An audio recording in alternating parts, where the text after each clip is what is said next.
جی آج میرا یہ دوسرا ویلاگ ہے۔ سب سے پہلے میں اپنے تمام دوست احباب کا شکر گزار ہوں جنہوں نے میرے اس یوٹیوب چینل کے لیے میری بہت زیادہ حوصلہ افزائی کی اور حوصلہ دیا۔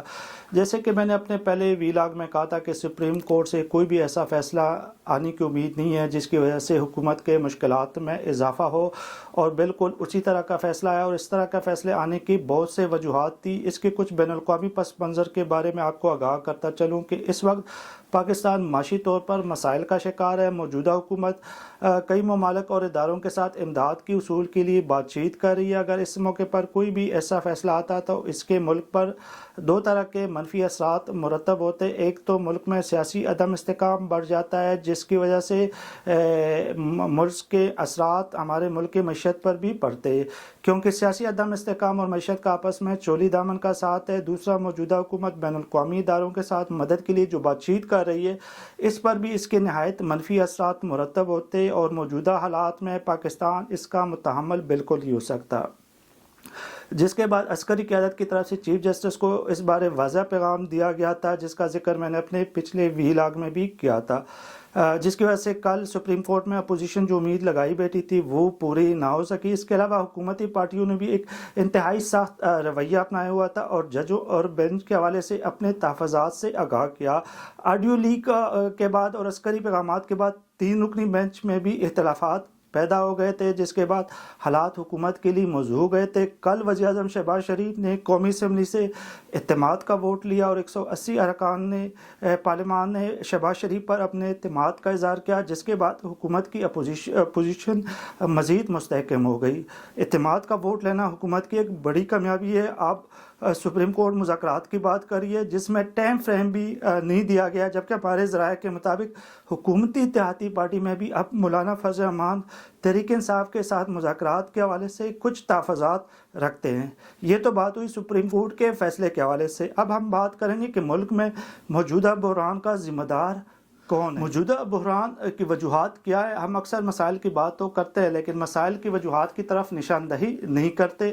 ملک میں کئی دہائیوں سے ہم دیکھ رہے ہیں کہ سیاستدان چاہے کسی بھی سیاسی جماعت سے، وہ حکومت میں آ کر اسٹیبلشمنٹ کے کہنے پر چلتے ہیں، اور جب اپوزیشن میں ہو تو ان سیاستدانوں کو عوام کی یاد آ جاتی ہے اور وہ اینٹی اسٹیبلشمنٹ بیانات دیتی ہے۔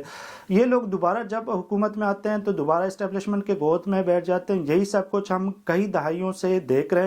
سیاستدان جب بھی حکومت میں ہوتے ہیں تو ان کی کوشش یہی ہوتی ہے کہ وہ کسی طریقے سے اپنے حکومت کو برقرار رکھیں، لیکن جب یہ اپوزیشن میں ہو تو ان کی کوشش ہوتی ہے کہ کیسے حکومت حاصل کی جائے۔ ان کی ترجیحات ملک کی بہتری نہیں، صرف اور صرف اقتدار ہوتا ہے۔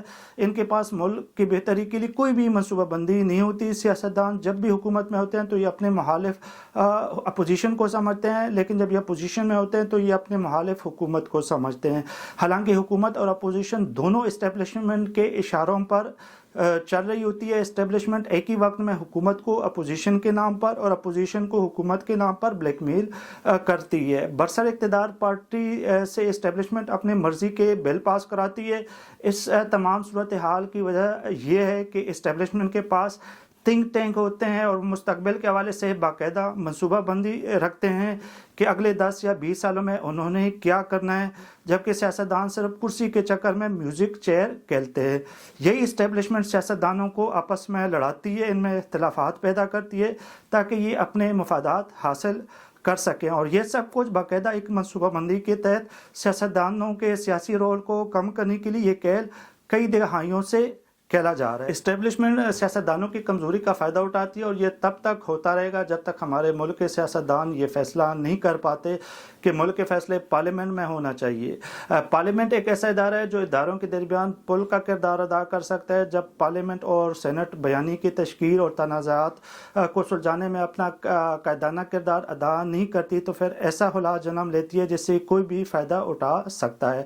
جیسے ماضی میں اسٹیبلشمنٹ فیصلہ سازی میں اہم کردار ادا کرتی تھی اور کچھ عرصے سے ان پر بے تحاشا تنقید کی جا رہی ہے، جس کے بعد وہ حالات کی نزاکت کو سمجھتے ہوئے کچھ عرصے سے خاموش ہیں، جس کا فائدہ سیاستدانوں نے تو نہیں اٹھایا۔ جس کے بعد جو کچھ ماضی میں اسٹیبلشمنٹ کرتی تھی وہ اب عدلیہ نے شروع کر دی ہے۔ اگر سیاستدان خود اس قابل ہوتے تو پارلیمنٹ کو عزت دیتے تو عدلیہ کبھی بھی ہر چیز ہاتھ میں نہ لیتی۔ ہمارے لیڈر سویلین بالادستی تسلیم کرنے کا مطالبہ کرتے تو ہے، لیکن ان کو اپنے آپ سے یہ سوال کرنا چاہیے کہ سویلین بالادستی کی علامت سینٹ اور پارلیمنٹ کو انہوں نے آج تک کتنی اہمیت دی۔ سیاستدانوں کو جمہوری اداروں کو مستحکم کرنے کے لیے پارلیمنٹ میں مل بیٹھ کر کام کرنا ہوگا۔ سیاستدان اپنے مسئلے پارلیمنٹ کے اندر کیوں حل نہیں کرتے؟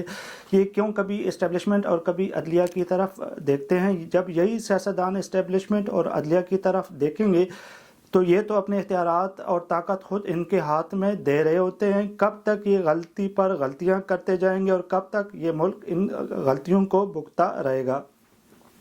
سویلین حکومت سیاسی تبدیلیوں، اقتدار کی چینہ چپٹی، معاشی بحران، کرپشن اور بد انتظامی کی وجہ سے ملکی نظام ٹوٹ پھوٹ کا شکار ہے۔ پاکستان آج تک اپنے قومی مفادات کا تعین نہیں کر سکا ہے۔